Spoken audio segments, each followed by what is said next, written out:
What's going on, guys? Welcome to an episode review for the series Solo Leveling. This with me, as always, of course, I have Bluespid. Yeah.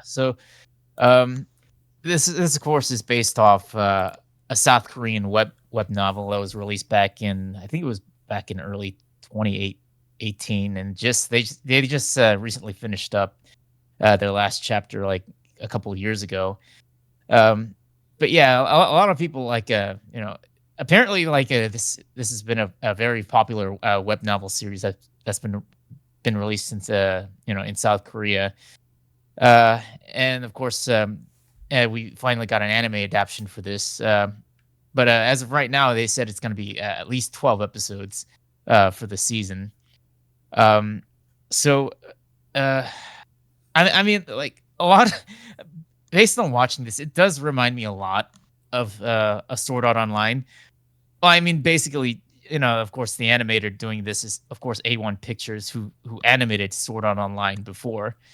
And of course, the composer for this show is Hiroyuki Sawano, who also did the music for Attack on Titan. Yeah, um, yeah. I mean, I already knew that Sawano was composing for it, and it was being animated by A1. I mean, Hmm. it looked decent enough based on the trailers we got. Yeah. The premise for the show is, I mean, I mean, it's not so subtly. It's basically like a role playing game in the real world. Yeah, it's a reverse That's isekai. Yeah. So basically, what this is apparently like monsters get summoned in the real world, and now regular citizens have turned themselves into hunters, in which they basically it's almost like you're participating in a guild in which you have to participate in dungeon hunting and oh, actually dungeon raiding and hunting monsters. And the reason why they're doing this is to collect like these stones that they obtain by defeating these monsters, and the government uses it as a source of clean energy. Yeah, um, yeah. I mean, my initial impressions, I guess, it's like it does seem somewhat derivative of things I've seen before. I mean, the whole. I mean, I've seen reverse isekai series before. I mean, specifically, this kind of reminds me a little bit of the series Gate, where like a lot of fantasy races or creatures go into the real world. Um, but I guess a little bit different because I guess in this series, like the monsters have mostly like I guess destroyed parts of the world or something, and these hunters are like going after them for these materials. Um, and also just the fact that they're named like the Hunters Association, which is immediately like reminds me of something like Hunter x Hunter, and they're just called the fact that they're Mhm. called hunters anyway. Um, but yeah, I don't. I mean, um, I did think that like near the end of the episode, it kind of piqued my interest a little bit more. I mean, even though it was somewhat predictable, like I already knew it. Well, I mean, near the end of the episode, they were obviously walking into some kind of a trap. Um, but yeah, I mean, it sucked because it felt like the episode kind of ended when it was about to get a little bit more interesting. Um, but I don't know. I mean, most of the episode I was like kind of not that it was bad. I was just like kind of uh, I don't know. I didn't really have much of a good impression of it. But near the end of it, it kind of like I said, it kind of piqued my interest a little bit more just because of the situation they were in. Yeah, ba- pretty much this entire episode was just like it was just the introductory episode, just Mm-hmm. introducing us to the world, how it functions, why the hunters are obtaining these stones, uh, for basically just to make a profit uh off their raids. So the main protagonist of the show is Sung Jinwoo, who starts off as like basically he just starts off like as a weak E rank hunter. Most people take notice of him because every time like they team up with this guy, like they expect a pretty easy dungeon raid. And of course, like Sung at the time, he knows this, but he doesn't mind, like that he's that weak. But at the same time, like he's also doing this to support his family. Basically, like I said, he needs to participate in these races to make money in order to support his family. Yeah. Yeah, I guess his mother's sick and he's trying to put his sister through college or something. Yeah. Um, and we're also introduced to some of the other characters. I think, of course, one other noticeable character in the show is like Cha Hyin. Of course, she's only like briefly in this, um, but apparently, like according to some people, she's gonna be the main female lead character of the show. Of course, Cha Hyin is of course already an S rank hunter at this point of the show. So she's apparently well known in society about like how well she is. But we don't get anything beyond her character other than like her like taking her purse back by some purse robbers. Yeah. What was the name of the girl that was like the healer class or the one that was with Sung? I I I forgot what her name was. It's there's a lot of characters that that get introduced right off the bat. It's just like I said, the only notable character who we get introduced to is of course the main character Sung Jin Woo. Mm-hmm. Um, I can't remember.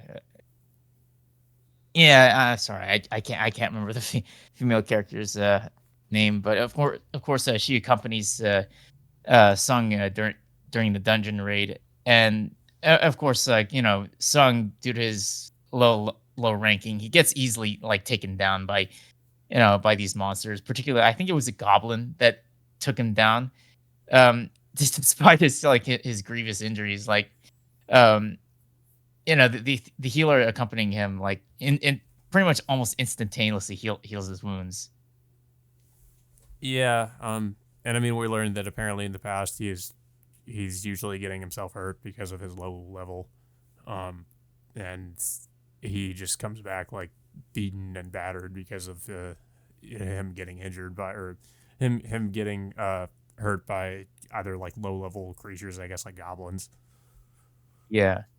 And of course, soon after this, the entire team manages to complete the raid, but then all of a sudden they come across a second dungeon within a dungeon, and they come up with a vote whether or not they should even participate in this next dungeon.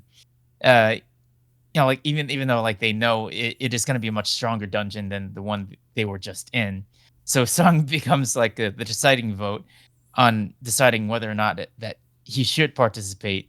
Like his friend, his friend, who's of course the healer, recommends against this because she doesn't want him getting hurt every single time. Just to support his family. He need she just wants him to live out his life. But of course, Sung, being the person that he is, he's more determined to make a profit off this next dungeon to support his family. So he votes in favor of going into this next dungeon. But of course, once the team gets into this said dungeon, that's when things look well. It looks like things are going to get pretty grim by the end of the episode. Yeah. Yeah. Apparently, the healer notices one of the statue's eyes move at some point, and then one of the other statues. Oh, the door closes behind them, and one of the other statues ends up cutting one of the party members in half. Uh, and that's when things start to that's where things start to go south because I guess the statue that had that's eyes were moving just ends up like blowing up part of the floor, and I think some people get caught up in that and the blast. Um, so yeah, like a lot of people end up getting killed and pretty badly injured. Uh, I was kind of surprised though at like I mean we saw at the beginning too with the amount of gore. I think we didn't really cover it, but yeah, the beginning of the episode starts off with these ant creatures, like I guess eating people or just attacking the people, and there's like a part of a group that are trying to uh, try to exterminate them. Uh, and I'm not really sure what that's about. I guess there's just one of the fantasy creatures that came through the gate or something. Uh, Yeah. but yeah, I mean, uh, that's kind of where we end things with the episode. Though they're all just kind of trapped in this room with these statues, and I mean, like I said, it kind of piqued my interest, but I was kind of hoping there would be a little bit more, just I guess more of a hook with the end of the episode. But yeah, not really so much. I mean, like I said, I wasn't really that intrigued by the overall premise of it because it seems just very derivative of other things I've read or seen, especially with the how I would say like oversaturated the isekai genre is. I mean, we have other series that are also reverse isekai. There's not as much reverse isekai as there is isekai, um, but again, like we've seen this kind of premise in reverse isekai done before too. I don't know if Gate or if this series was maybe predate some of the other ones that have already done it, but um, like I said, it just seems like something I've already seen. So I'm kind of hoping that maybe there'll be something to kind of mix things up or something a little bit more interesting. I mean, I guess I'm kind of so on the series so far just after seeing the first episode. I mean, I know it's kind of just there to set things up, um, but yeah, Yeah. I don't know. I mean, apparently, some people have gotten an early preview of the second episode as well, and they Hmm. said it gets a lot better from there. But it still remains to be seen, seeing as we have to wait another week before the episode comes out. I feel like they should have like released the first two episodes, to be honest, instead of just the first one. But I don't know. I guess it depends on what the second episode goes over. But yeah, like I said, so far I feel like it's just okay. Not really like overly impressed by it, but I guess I'll see where it goes. Yeah, I mean, watching this episode, like I said, it reminds me a lot of Sword Art Online, Yeah, based on the animation style. I mean, a lot of the animation models look pretty similar to characters you would see from Sword Art Online, almost as if like I was watching a Sword Art Online spin-off of sorts. But of course, this is its own story, and of course, it's based off a Korean web novel that was no not web webtoon that was released over the last several years. So and also the character character's progression in the show is like confirmed to be a little bit slower compared to all the other characters we would see in other isekai series. yeah. But yeah, I don't really have much else to say about it though. I don't know if you have anything else to say. Yeah, it starts off really slow in my opinion, and I was hoping for a little bit more by the end of the this episode, but hopefully, assuming if like based on fan ex, you know, what was it? Um, based on like fans' interest in this show, I'm hoping things will get good by the next several episodes. Yeah, I guess we'll see. But yeah, guys, so that all being said, until next time, we'll see you all later.